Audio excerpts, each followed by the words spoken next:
Take a look at that. What you're seeing there is the US Navy directly warning vessels coming from Iran trying to pass the Strait of Hormuz, warning them to return back immediately, turn around or prepare to be boarded.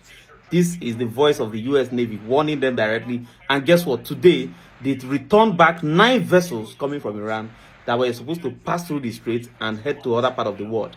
They returned the 9 of them back to Iran. And according to the US CENTCOM, they have confirmed that there was no military confrontation, which means the vessels obeyed and went back obediently. Now listen to the US Naval Command as they were speaking directly to those vessel captains.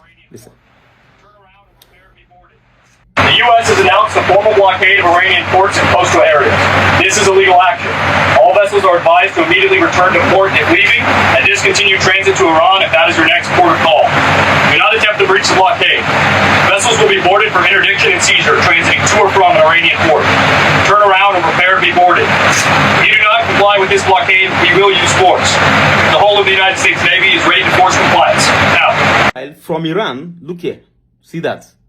What you're seeing happening here, you know the bridge. You remember the bridge Israel bombed when the war was still ongoing. You remember the bridge, right? Iran has rebuilt it in 4 days. 4 days. Iran has rebuilt that bridge. That bridge is supposed to be carrying it's supposed to be a rail line, right? And they've rebuilt it in 4 days. 4 days after a bomb hit it. This is not the main bridge that was destroyed by the US directly. This is the one Iran blew just towards the last days when they were already planning to strike the power plants. That's the bridge. They rebuilt it in just 4 days.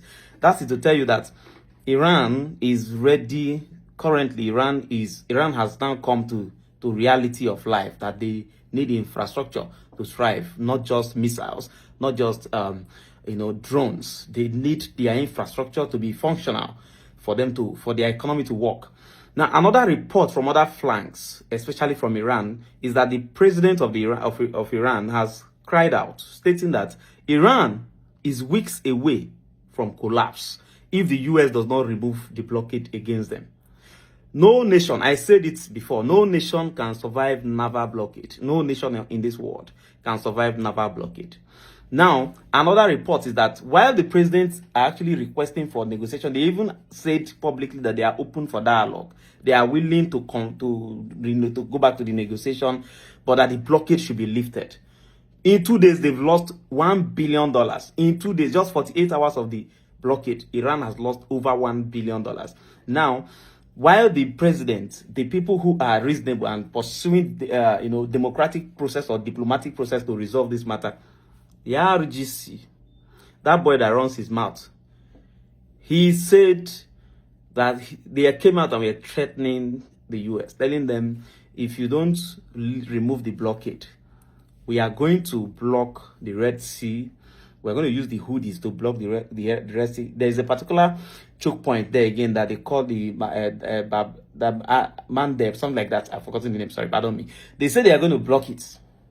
Just the way the Strait of Hormuz is, they have another strait there. They say they are going to block that one if the US does not lift the blockade against their country. Now, because of this, the US has visited Somaliland. The US sent AFRICOM, that's the US African Command military faction, has visited Somaliland because it is closer to that particular water. They said they are doing this in preparation for what the Houthis will be doing, that if they ever try to do that to close that strait, they will be carrying out military operation against the Houthis from that part, from Somaliland. And Somaliland has agreed to provide the platform for the US to conduct this military operation in case if it is necessary. And now, because of this alliance between the Somaliland and the US, there is going to be another advantage. This is a big advantage anyway for the United States, and especially the US African Command military. Is going to help them to manage some pressure that come from Houthis in Yemen. Now, while this is going on, the US has also come out to deny any form of agreement to extend the ceasefire against Iran, with Iran, right? They said there is no consideration for that. Now you're going to listen to the lady anyway. And again, they also stated categorically that China has now agreed they will not be supplying weapons to Iran, and that they will also not be buying oil from Iran right now, even though since 2022, report shows that China has not been buying oil from Iran. But guess what? they've been buying this oil secretly using sanctioned, ghost shadow vessels. They call them shadow vessels that doesn't carry any flag. So they use hidden vessels to buy oil. They buy 90% of Iranian oil all this while, but it has been in secret because they are avoiding Chinese sanctions. But listen to the Americans. Yes, so I saw some reporting, again, bad reporting this morning, that we had formally requested an extension of the ceasefire. That is not true at this moment. We've remained very much engaged in these negotiations, in these talks. You heard from the Vice President directly and the President this week that these conversations are productive and ongoing, and that's where we are right now. I've also seen some reporting about the potentiality for in-person discussions again. Those discussions are being had, but nothing is official until you hear it from us here at the White House. But we feel good about the prospects of a deal. The president mentioned that in his interview yesterday, and it's obviously in the best interest of Iran to meet the president's demands. I think he's made his red lines in these negotiations very clear to the other side, and so we are continuing to see how these conversations go. Do you have any update on that, Mr. Secretary? I don't have an update on the tariffs, but I do have an update on sanctions. Iran is used to be the largest state sponsor of terrorism. China was purchasing more than 90% of their oil, which is about 8% of China's energy needs. We believe this blockade in the Straits, there will be a pause of Chinese buying, but I will tell you that 2 Chinese banks received letters from the U.S. Treasury. I'm not going to identify the banks, but we told them that if we can prove that there is Iranian money flowing through your accounts, then we are willing to put on secondary sanctions. I mean, he's somebody that needs oil. We don't.